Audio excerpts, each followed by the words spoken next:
नोंजों आंजों नोंजों आंजों नोंजों भुटान रायजोनि गेलेफु टाउनाव बेरायहैनायाव साव साव मम' थुफा चावमिन जाहोलायनायखौ सना नोङो बावजोब्बाय नामा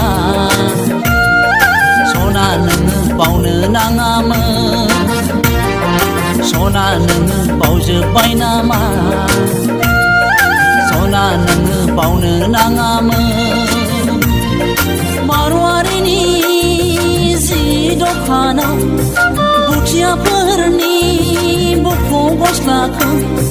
नों जेला गाननाय नायदोंमोन हाबाब सना गंगार बायदि गुफुर गावदां नाब्लेब्ले नुथारदोंमोन आं गोसोआव थाबाय सानरेब जानानै गोरबोआव थाबाय महरखौ जानानै गोसोआव थाबाय सानरेब जानानै गोरबोआव थाबाय महरखौ जानानै